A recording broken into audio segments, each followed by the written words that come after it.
Y'all, the beagles are free.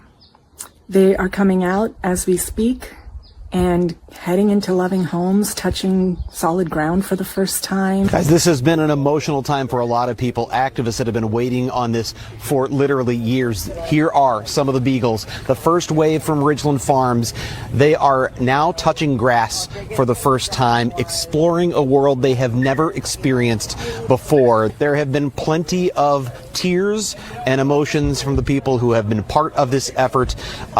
It is certainly for them a joyful day and an exciting time. I never imagined that 1,000 people could come together and put themselves on the line for the safety and well-being of animals. So there's still a lot ahead, but at least we can celebrate that these 1,500 souls are free. That's Mansi Goel, an animal rescuer with a huge heart, and she's today's guest on Food Heals. And she and I have the most incredible story about how we met and how we're kind of now trauma bonded for life. So today we're talking about what really happened at the historic Ridglan Rescue and what this moment means now. I'm Allison Melody, and that's what's coming up next on Food Heals. So everybody keep your eyes open. If you see anybody with pepper spray or tear gas, please let us know. They need us there. Yeah. There is tear gas? That's what I've heard. This is the Food Heals podcast. Warning, side effects of this podcast may include increased health and vitality, thoughts of living longer, developing a more positive outlook on life, feelings of joy, cravings for kale and quinoa, and a spike in Tinder matches. All right, well, she is a top executive coach whose mission is to help rewild this earth and our own spirit. I love that. Please welcome Mansi to the show. Good to have you, Mansi. Thank you so much, Allison. It's such a delight to be here. So we have a great story, honestly. We were thrown together at the last minute. Thank Literally. you for welcoming me.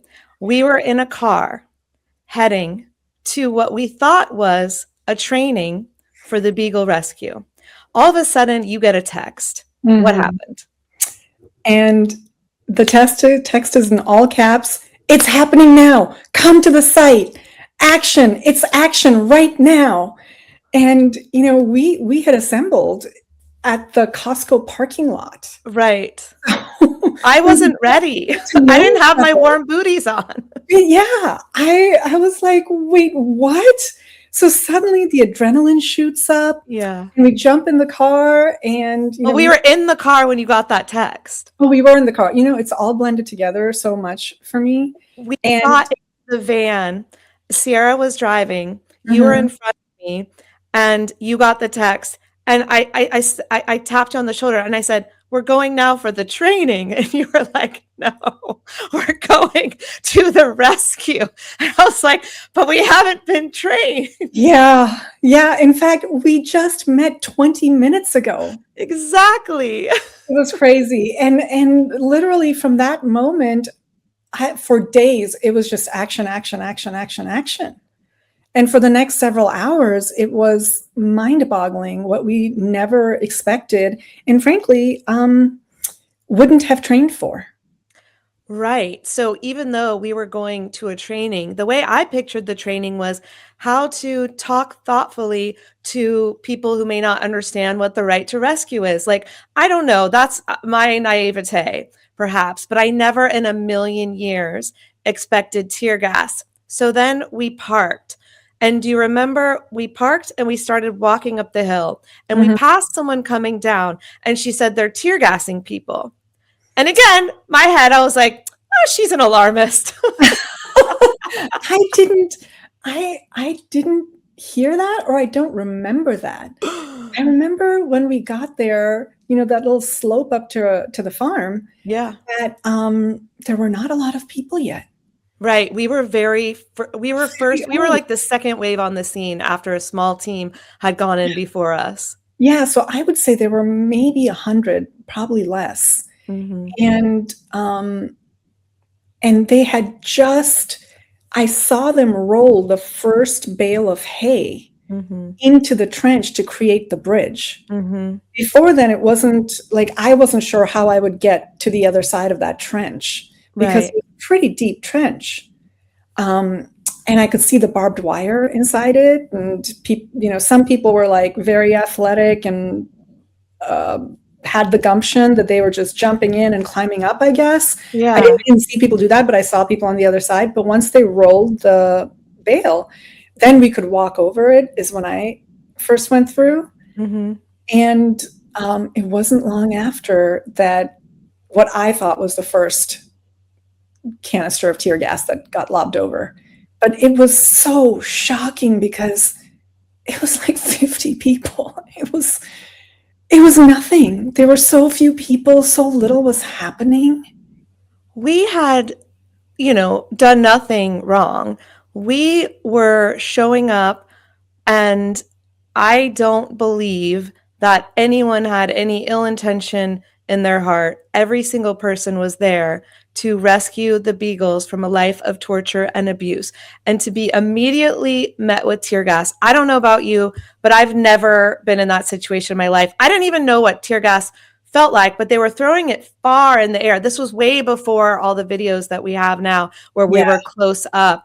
They were throwing it so far into the air, and there was a couple that looked like they were coming straight for me, and I would just run. I was like, I don't know what to do. I don't know what this does. Does this kill me? I have no idea, zero training. Yeah. And that was completely unexpected coming from Ridglan Farms, their security, and then frankly, the police who then showed up later.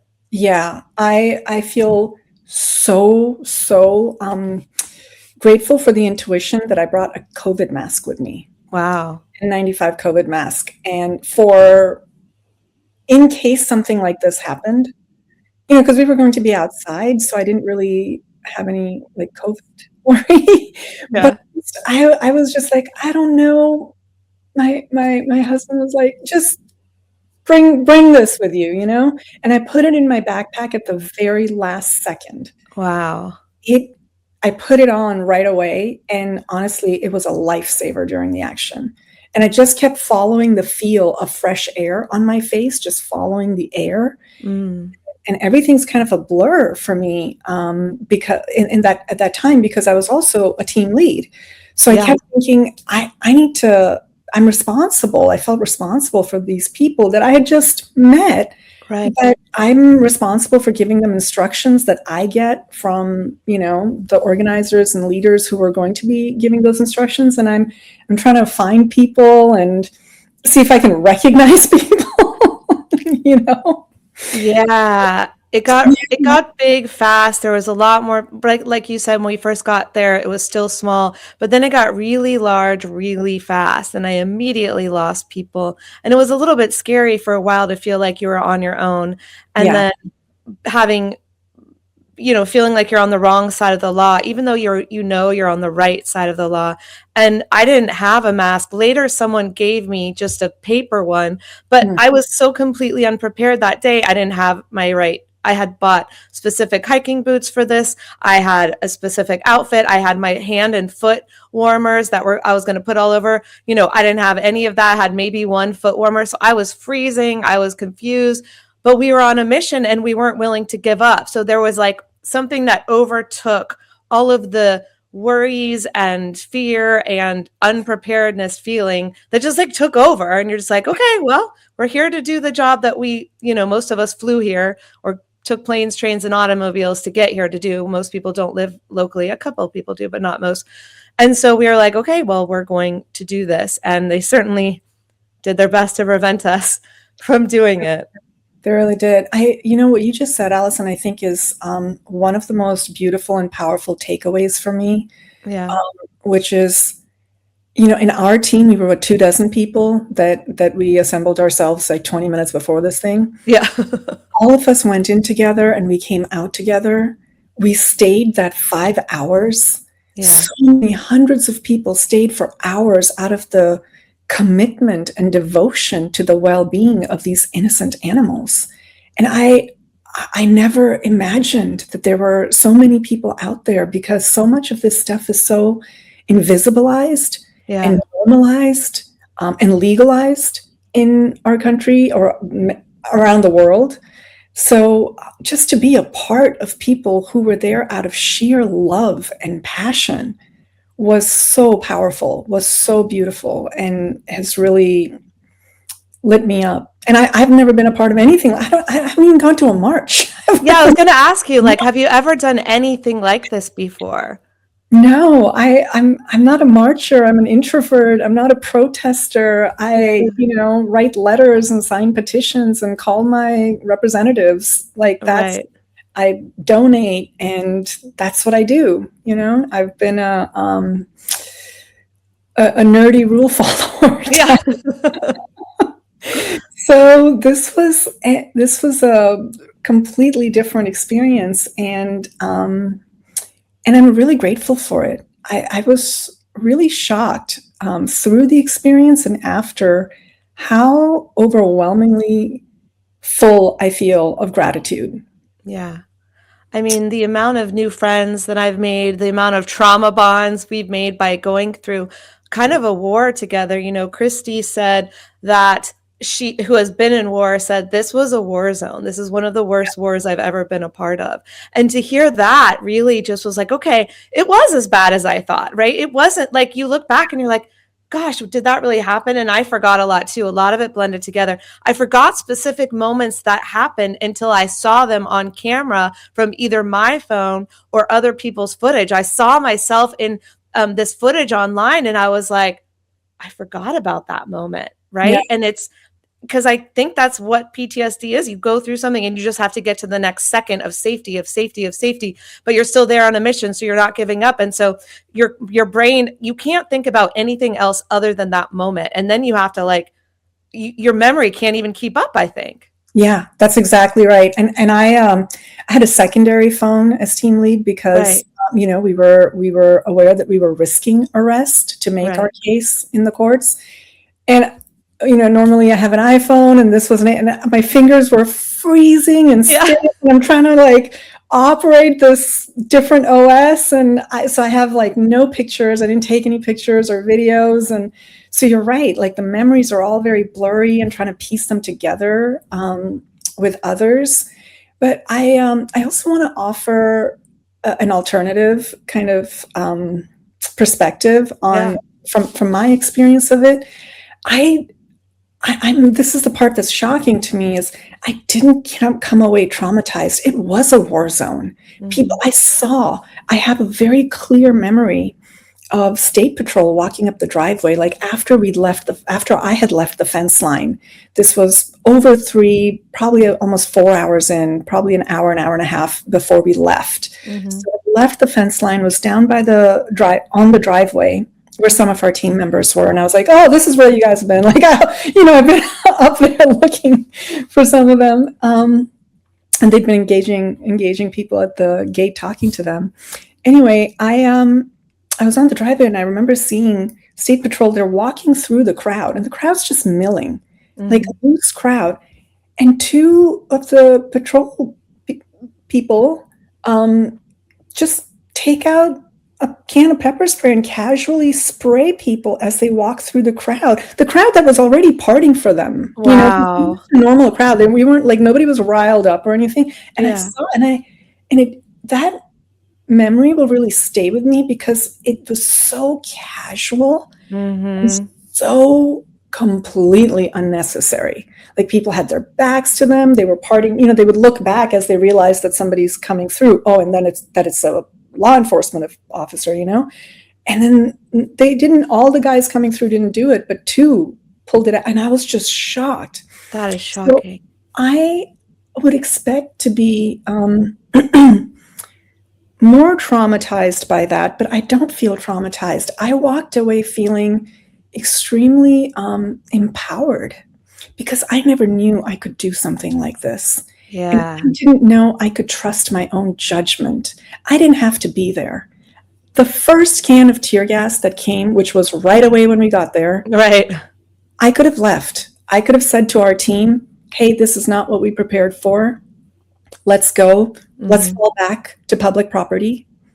Let's shift to green team, or, you guys can do what you want to do. Here's what I'm doing. Let Mm-hmm. me introduce you to some other people, if whatever, right? Not that this was an orderly thing happening, but I made a choice to stay. Yeah. I made a choice to engage at the front line, and just to be aware that I had the right to make that choice, and I made that choice, and I made it for a reason, for a purpose, for a calling, actually. And that was really liberating and empowering. Absolutely. I think a lot of us had moments just like that. That's so relatable to me. There was one time where I was alone and I remember going, what am I doing here?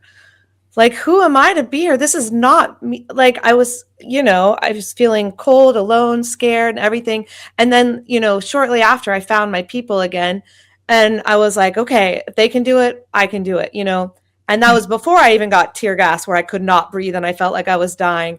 And then the last time I got tear gas, I remember I ran all the way down the hill to, safety, where they were a wonderful group of people who were washing your eyes out and holding you and giving you comfort. And I was like, I failed. I'm crying. I'm like, I failed. And they're like, oh my gosh, like they were just holding me. What do you need? You need water? You need saline? And I'm like, I don't know. I didn't know what I needed, but I needed the comfort that they were giving. And I didn't even know that was available to me, but they saw people in distress and they just ran out and grabbed you. And that to me was like my biggest takeaway was like the kindness of strangers, not only the bonds that we made, Mansi and our teams and the people we got to know once we were there was a huge bond.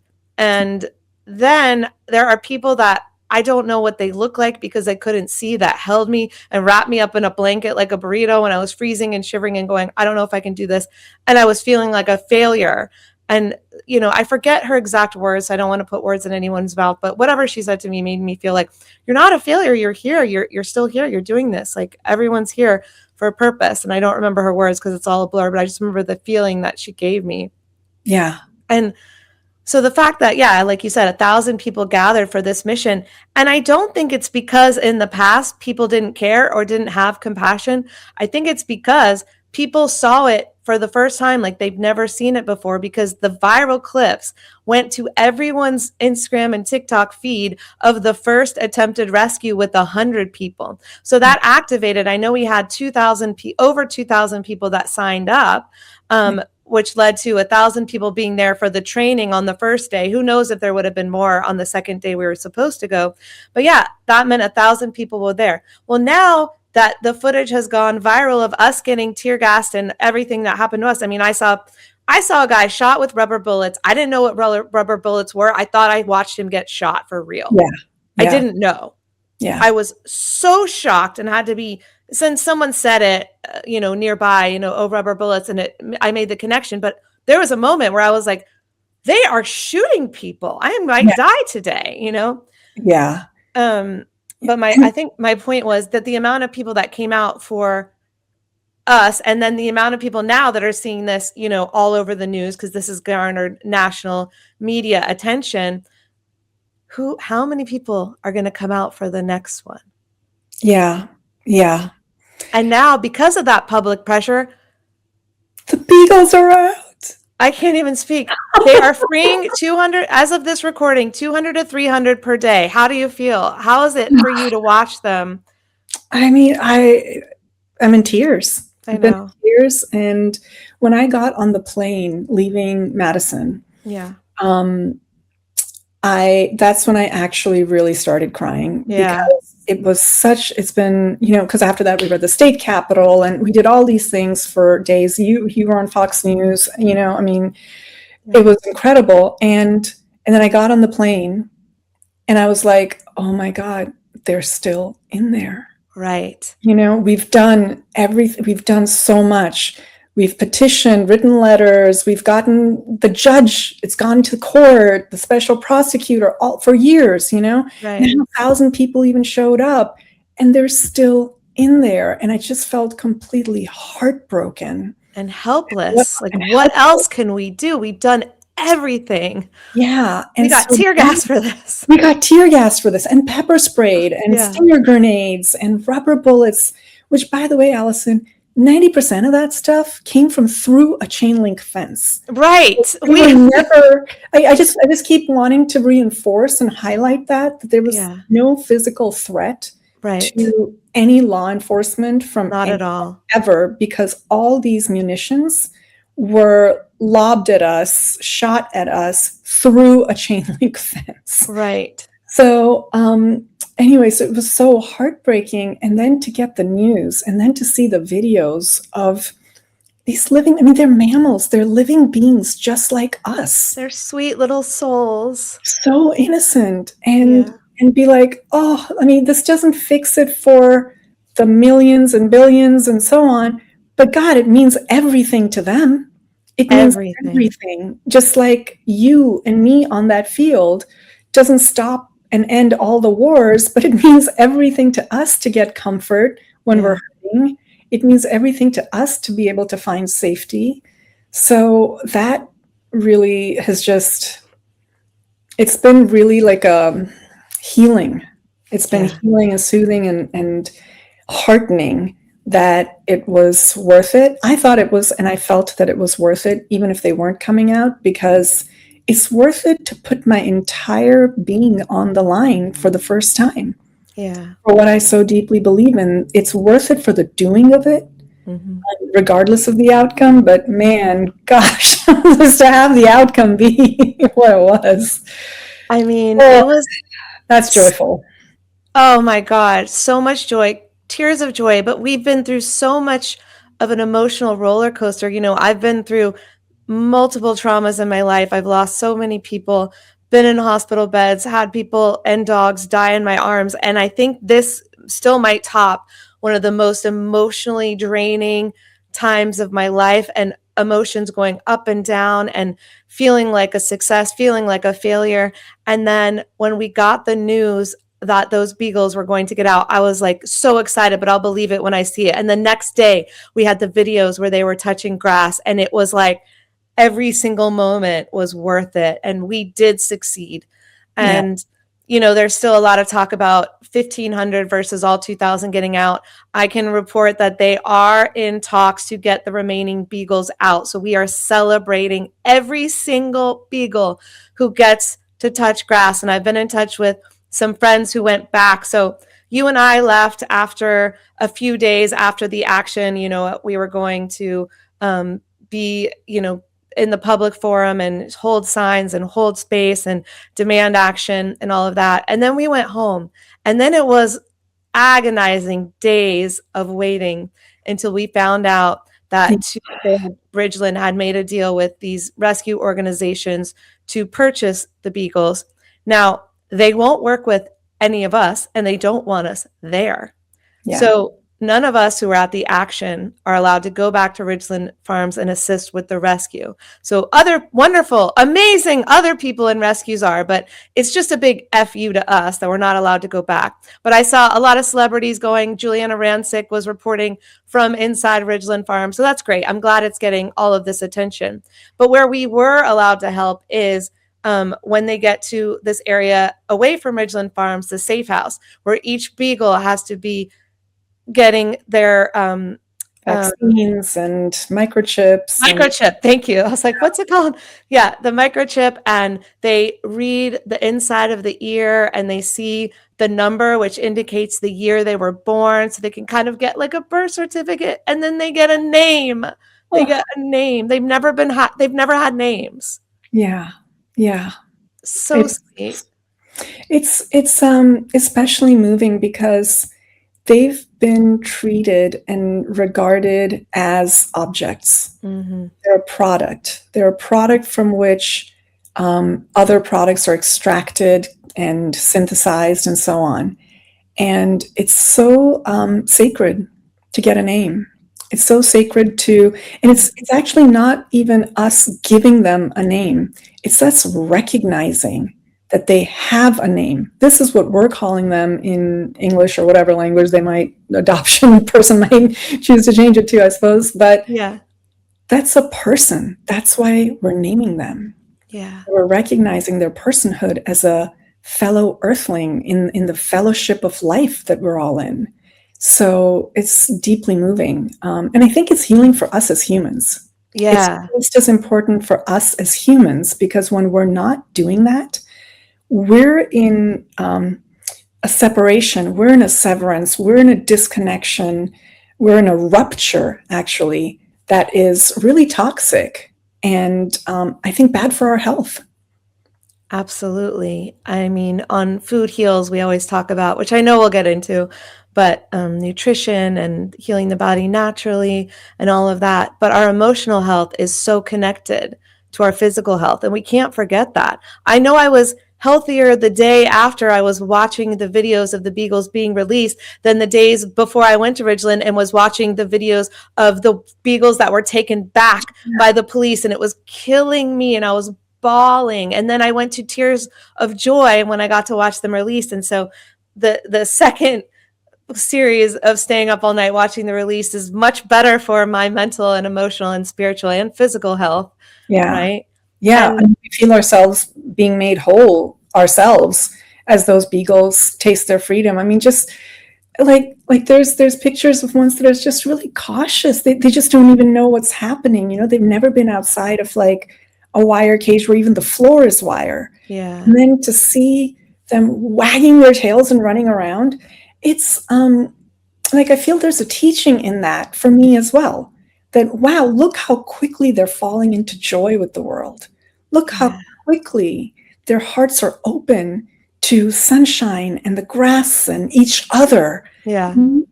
That's just to behold that is to just be in the glory of being alive.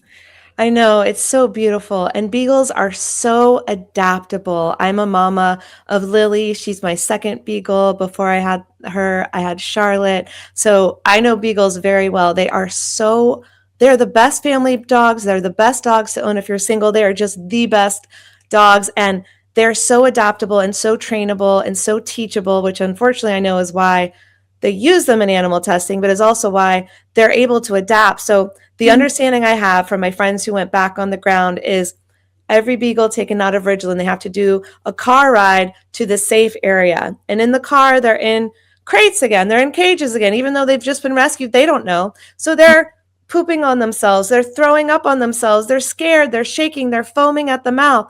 And then there's videos of the moments where the rescuers take them out of the cages. And sometimes they're terrified to leave the cage. And then the rescuer just gives them love. And you can see them go, oh, like a sigh of release and rest the head down. And I hope it's not in resignation. I hope it's in like, oh my God, maybe I can finally rest now. Then they get taken and they get their names and then they're taken to the grassy area. And the grassy area is where they get to play with their friends and be with other humans. And some walk right up to you and some are terrified of you. So it's like, what did you go through? Yeah. And it shows their different personalities, some that are going to be, I'm going to be a scared little girl or a scared little guy, and others that are like, I'm going to go exploring in the world. And so you see the difference in the grass. Some are playful, some are humping, some are like, woohoo, some are like, I'm terrified, don't come near me. And it's very interesting, but it's also so heartwarming to know that like, hey, it's just one day at a time and they get to experience human love and playtime with other doggies and all of that. Oh, it just warms my heart so much. I mean, if they can be resilient like that, it just, So can we. So can we. Exactly. Yeah, no matter what, we all have had a better life than they have, so we can get through anything, right? Yeah. Yeah. I mean, I definitely, when I look at rescued animals, I have a turtle that the vet thinks is almost 100 years old. Oh, wow. He's only got one complete limb. And man, he's been through a lot. Probably raccoon attacks is probably what happened. We got to the sanctuary, and I find him so inspiring. I mean, this guy is just a stalwart survivor, you know? Yeah. So it's very inspiring. So tell me about your rescue home that you have with all of your animals. How much time do you have? So we've got ducks, chickens, we've got tortoises, turtles, a ferret. Bees are not rescue, they're hives, but they are part of the family. And 2 cats, a dog, he's a Shiba Inu, who came from a puppy mill, Hmm. and a ferret. Oh, and a parrot. Oh A my big gosh. Amazon parrot. So, the mix, which is one of the reasons that I can't foster or adopt a One beagle, of the is there's a whole ecosystem that you have to be careful, and just very considered about introducing new members to. And it's an ecosystem of, as you can tell by the animals that I named so far, both domesticated and wild animals. Turtles are wild animals, parrots are wild animals. And it's been really it's been a journey to bring these beings into our home, into our lives, our yard, and so on, because it's really opens my eyes to how much animals are affected by what's happening on the planet across the spectrum, whether it's beagles in the lab or parrots in the Amazon, that are being poached and brought into the pet trade. So parrots are the number 3 most popular pet in the world after cats Oh, and dogs. I didn't know that. But unlike cats and dogs, they are not domesticated animals. They're wild animals. So it's just to give you an example of like, oh, wow, what it is to orient to an animal, who really wasn't bred by humans, unlike dogs, which for 20,000 years or more have been living with humans, Right. How did you get into animal rescue? What was it that got you so passionate about helping animals? I was born this way. Yeah, yeah. I really, it's an orientation. When I was a little kid, I felt it. And when I was a freshman in high school, it was my 12th birthday, and my slumber party was just a giant debate on animal experimentation. Really? Wow, that's awesome. So it was hilarious. On the 13th birthday, I think. Anyway, it was, I remember at that slumber party, I was already an animal rights advocate anyway. I wouldn't have called myself an activist before April, but an advocate. And Allison, for some of us, I didn't know anyone else who felt this way. No one in my family, none of my friends. But I felt this way, and I always felt that it was wrong to treat other living beings with cruelty. I still, I felt that way as a kid, and I still, as an adult, I'm like, why would you think any other way? My brain can't comprehend it. Yeah. It is hard. And I think that's one of the reasons that April was so powerful and beautiful for me was I've never been amongst that many people who feel the same way.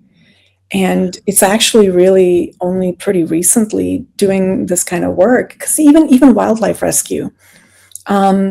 I went and did some work last March for helping with like this large shipment of poached birds had been seized by U.S. Fish and Wildlife, and then I was working with the rescue, and there were macaws and all different kinds of parrots, and it was really intense and really kind of heartbreaking and heart-filling in the same kind of way that we're talking about with the beagles. But they're not necessarily, those people aren't necessarily on a plant-based diet. They're not connecting, do you know what I mean? Like, they're not necessarily like, hey, we're rescuing these wild animals, and also thinking about the food that we eat and how the work that we're doing with wild animals connects also to the food that we eat, that also connects to the products that we use, or right. Thing. So there can be these silos often in how people, slice up their view of what animals matter. I understand that there's a journey. I certainly was on one. I did not come animal first. I went plant. Well, I sort of did. I saw a video when I was young, which I can't believe this was on the news, but it was about how the cows were treated in factory farming, and that was it. I gave up red meat, and I went home and I told my dad I don't eat hamburgers anymore, and he said, well, sweetie, I don't know what you're going to eat. But I stuck with it, and I did not eat red meat. And then when it was many years later, I was in my 20s, and both of my parents had lost their lives to cancer. And that's when I learned that the most anti-cancer diet was the plant-based diet. So then I went plant-based, vegan for my health. Then when I went full circle to learn about the animal agriculture, more than just what I had learned as a kid, and saw all of the videos and found out how the animals were treated, then I was like, well, if I don't go back because of my health, I will never go back because of the way the animals are treated, which then led to me understanding, oh, not only that, but what's in your shoes and your handbags, right? What is that made out of? I didn't know what leather even was, Mansi. I didn't know. So you go on this journey, cruelty free, all of that. Now I know, but it certainly was a journey. So I do give everyone, mad respect for their journey and understand that it is a journey that people are going on.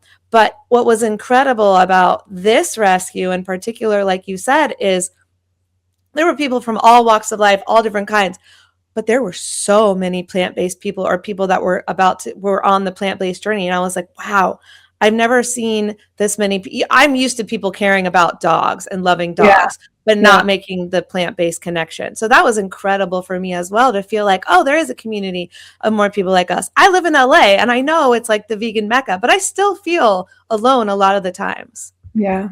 Yeah. I mean, I really resonate with that. I also feel like I'm still on a journey.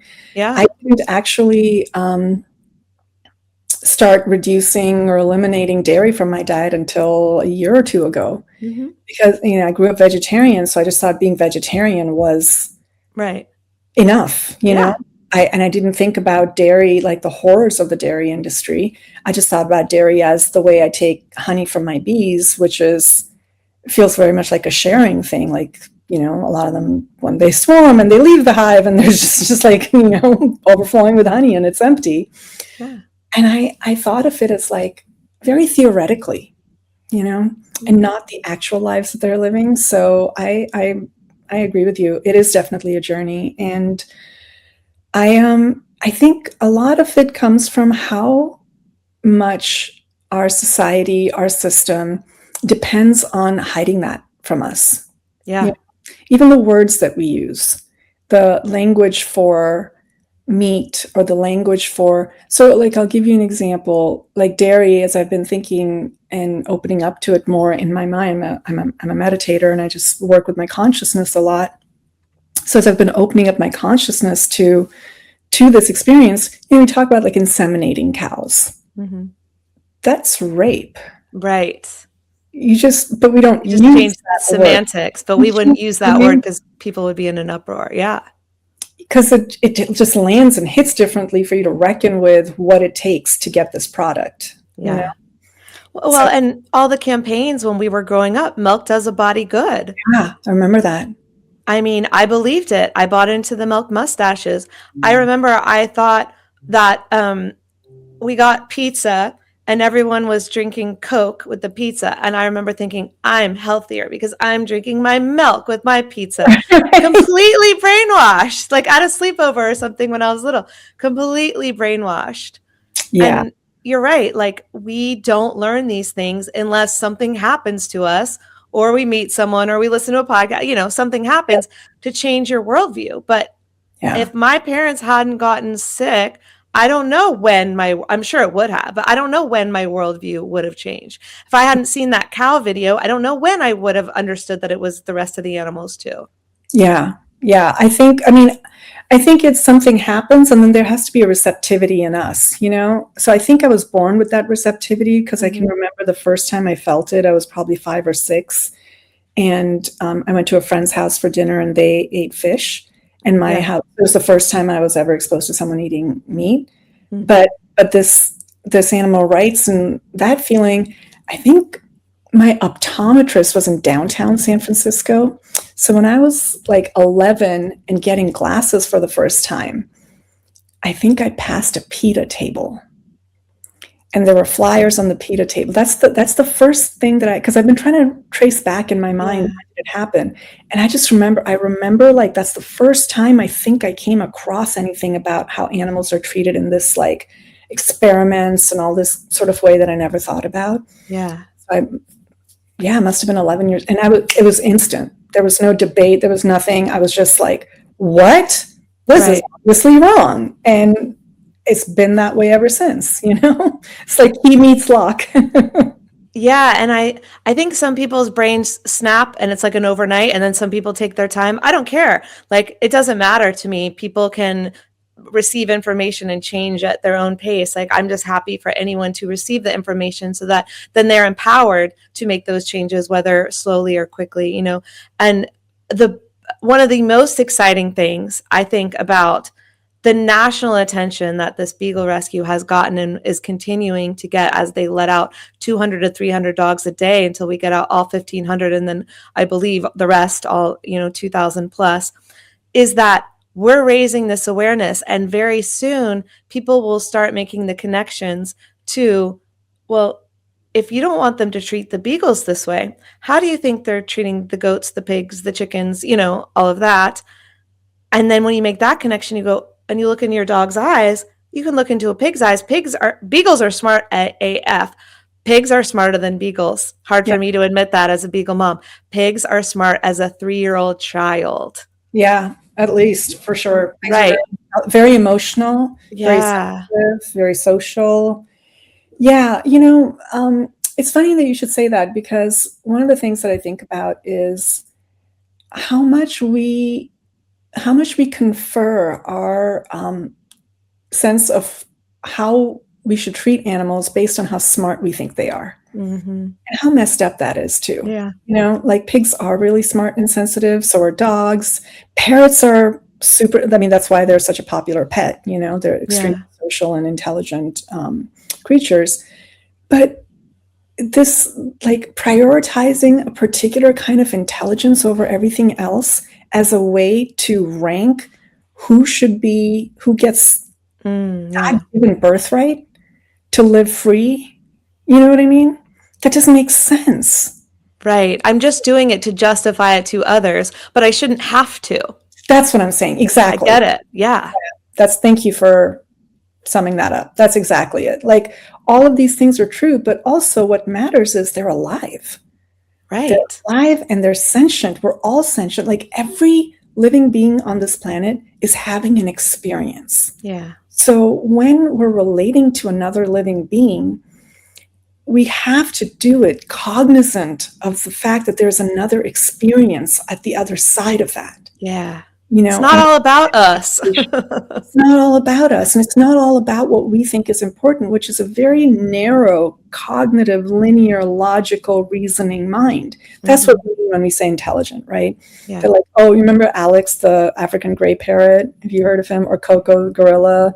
These other animals were like, they're speaking. They've displayed so much, like crows now, if you've heard about crows, like, are problem solvers and how smart they are. Wow. Those corvids, they just keep coming up with more and more examples. Did you know fish can recognize themselves in the mirror?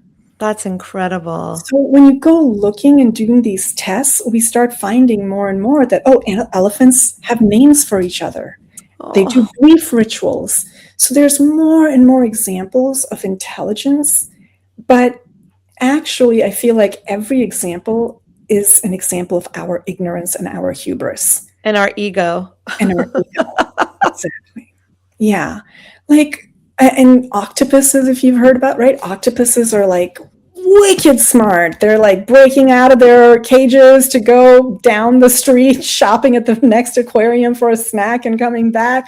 Like, all kinds of cool stuff. And they don't even look anything. They're a completely alien looking creature, you know? So do octopuses, we have not given octopuses the regard that we give beagles? Right. Because they're freaky looking, or because they're also not land mammals? They're not mammals, they're in the ocean. But what if we did? Yeah. You know, because, did you know, Allison, they factory farm octopuses? And these are solitary creatures. They don't live mashed together. They're not social. They're not like dogs. They're not in packs. So it's really horrific the way we start to slice things up. And I'm so excited to be meeting more and more people who deeply understand that all our freedom and health and our ability to be alive here in a good way is connected. It's connected to each other, you know? Everything is connected. And I think when you make that connection, you're whole worldview opens up. And that certainly happened for me. That certainly sounds like it happened for you. And I think that's when I get excited.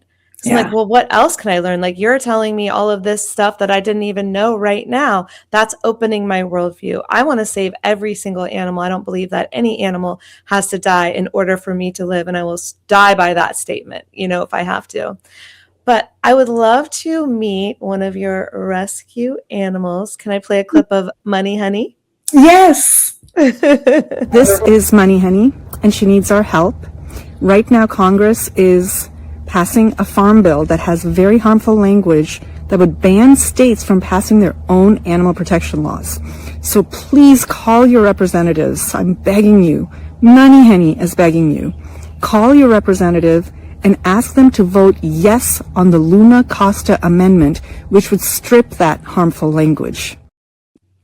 Mansi, tell us a little bit about Money Honey. And I love calls to action. Like, tell me what I can do and I will do it, because I don't know every single thing going on in Congress or who to write or what to do. And I don't know why. So if I see your video, then I go, oh, there's one thing I can do. Yeah, well, you can tell we're Bond fans. Money Honey is named after Moneypenny. Oh, And I'm not an expert on this either. It's so overwhelming. There's so much out there, but this is a really, really big one. So the Farm Bill, unfortunately, did pass the House of Representatives. This bill, it's a real mixed bag, but it has some really horrific language. On the one hand, it does cut funding for experimentation. okay. On the other hand, it prevents states from passing their own animal protection laws, especially in the agriculture industry. So that means chickens, pigs, cows. No state would be able to pass laws according to that state's own sensibilities of what these animals deserve and what is ethical. So it's horrible. It's a horrible bill for animals. It's also a horrible bill for states' rights. So what we need now to do is to call our senators, and especially senators in purple states, in red states, that we need to call those senators and tell them to vote no on the Farm Bill. When they do bills like this, is it so they can get the good headline of, hey, look at what we're doing. We're saying this animal testing is illegal. So everyone says, yay, good job. But secretly, they're also inserting this other part that, look over here, like a magician, you're not going to see this other part that we're secretly, quietly passing. Yeah, that's exactly what happens is, often these bills are 900,000 pages long, and even the people voting for them don't know what's in them. And they try to rush it through so that people can't learn. And there's some headline grabbing soundbite stuff that gets all the attention. And lo and behold, something else has been passed that will take decades to undo. Decades of horrific suffering that nobody wants. Nobody wants this. If you ask the average American on the street, nobody would vote for these animals to be treated the way they are. It's more profit for the industry. That's the only reason that it happens. That's Right. the only benefit coming out of this.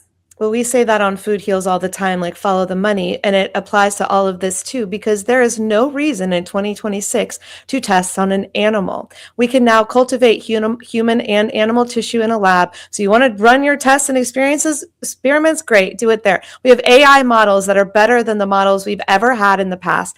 There is absolutely no reason. So why is it? It's because there are still companies doing it the old school way, knowing how to make money that way. That's why Ridglan Farms is in operation, because they know they can make thousands of dollars per beagle and turn a profit, right? Yeah. But there are new ways to do this. I'm happy for them to be profitable if they're testing to figure out how to cure a disease in a lab.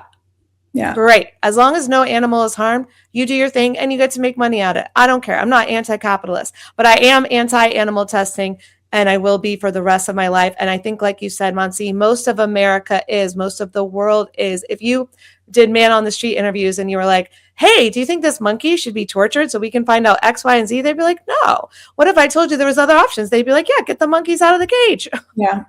I mean, the reason is also it's an entrenched practice because the money is essentially free, right? The money comes from the federal government, from federal grants. And Ridglan's been in business for 60 years. So for decades, This is all they've ever done or known. All they've ever done. And, and it's not, they're not the bad guys. It's not their fault either. I think there's a quote from the owner, Jim Burns, about, it's unfortunate, but it's a business. That's literally, I think, something along those lines that he says, well, yeah, it's not ugly. It's ugly or no one likes it, but it's a business. Mm-hmm. So there's some mental gymnastics that he's doing there. And it's because the system's set up so that it makes it possible for him to do that. But if they made it harder, he'd just switch to something else. That's what everybody in business does, right? Like you go, oh, this is not working. This is not profitable. The incentives are misaligned. You change the incentives. You go where the incentives are aligned, which is actually what we did 3 weeks ago, right? That's what we did, is we changed the intensive incentives when we showed up there. You're right. We absolutely did. And so, I mean, I'm hesitant to even say we did it because not all the dogs are out yet, but like we are almost there. Like we created systemic change. That I can say, because then everyone's going to take notice. Like Marshall in New York, you're on notice, right? We're coming for you. SaveTheDogs.io, led by Wayne. We are coming for you next, right? And so this is going to lead to more Beagle testing labs ending, which then, and they have all kinds of animals there, right, Mansi? They do. In fact, I say this as a ferret caretaker. Yeah. I think they're the largest breeder of ferrets for experiments. But, I will say, Allison, like, if by some circumstance Marshall is listening to this, I would say to Marshall's that we're not in a war with you. Sorry, I'm like, we're coming. No, I hear you, sister. But, I also just understand. I really understand that this is a system that we all live in, and we're playing different parts, and we're inhabiting different parts of the system that forces us into or sets us up to have these kinds of relationships. But really, we want to help them move into a business model that is more aligned with a healthier planet, that is more aligned with human health, and more aligned with freedom. So we're not against Marshall. We're just against suffering for the ferrets. They can have whatever business. They can keep having a business with ferrets if they're taking care of them, right? Like I would love to give them a great out, I guess, which is, I think, what we saw with Ridglan. Yeah. They needed a good out, and I'm glad that they got one. They weren't going to get a good out with us because we were obviously in an adversarial relationship, and Marshall is a whole different scale. I mean, what we saw at Ridglan, I think it's going to be peanuts compared to what Marshall is about. Marshall is a multinational conglomerate. Well, that was so well said, what you just said. I want to rewind and listen and have everyone listen, because it's such a beautiful example of taking your passion, your anger, if you have it, towards, anyone abusing with animals, and turning it into compassion and realizing, look, we're all part of this system. How can we change the system and make a better situation for everyone? And you did that super eloquently with what you just said. And I think it's important, because I think even at Ridglan, I could see some people's emotions, carrying them away. And I tried to not do that, as hard as it was, because that's what they want. The police and security guards, in my opinion, wanted us to be rioters, so they were justified in their behavior. Right. We actually were not, so they were not justified in their behavior. But if we come from a place of anger and screaming, which I did see some anger and screaming, then that goes against the mission and our peaceful, nonviolent values. So I think it's a really important conversation to have. And I think it's really important that we check ourselves and, like, this is my show, so I can say we're coming for you, but I don't really mean it. Like, I'm a peaceful, nonviolent person who's really like, no, I just want the systems to change and I want the animals to be free. That's all we want. That's all we want. And, Marshall, let's team up. Let's team up and figure out, how do we help you shift your business model? That's a conversation that I think 1,000 of us would show up for. 1,000 of us would show up to help and volunteer, on your property to make that shift. Absolutely. You can count on us for that. Absolutely. We're not against you. So, and it is a hard shift to make. And I don't always feel that sanguine equanimity, either. Yeah. as I meditate a lot of hours. But I think I feel it because I relate also. I relate to where my own ignorance, my own ways of being scared. How am I going to make it in this society, right? How am I going to make a living? How am I going to be successful? How am I going to hold my head up in the status that I have, or whatever it is? All those things like kind of keep us into this little narrow tunnel vision. And I can only imagine that I can well imagine that it's the same for them. Yeah. I want to make it easier, I don't think it'll be that easy, if only. But at least in my heart, because I think it's also, I'll just say this, it's also because for decades I've had nothing but outrage available to me. Yeah. I've finally come to enough of a healing in myself that I have more available to me as a response, as an approach. But basically since that 6-year-old, 11-year-old until like a year ago, all I had was outrage and despair and anger and, my own personal choices for sure. But now I can think more strategically and also approach more strategically in a fully aligned psychosomatic emotional way because I'm having enough healing to go, oh, when something hurts, I have more that I can do than just lash out, Yeah, well, on Food Heals, I always ask my guests to, give their, best healing tools. And I'd love to hear from you any advice for someone who's like, you know what, I am feeling a lot of anger right now. How can I turn that into compassion and action without anger and violence and all of that? Like, how can we heal that and turn it into something good? Well, first, I think just acknowledging the anger and recognizing that it is healthy as well, that there is a good and rightful place for anger. Where the anger goes from being clean anger to being a toxic anger is when there's ill will, when there's animus with it. And I think one of the most powerful ways that I've found is being with nature, to alchemize that. Nature's angry and fierce. There's storms. Dogs bite. They defend themselves. Anger is healthy.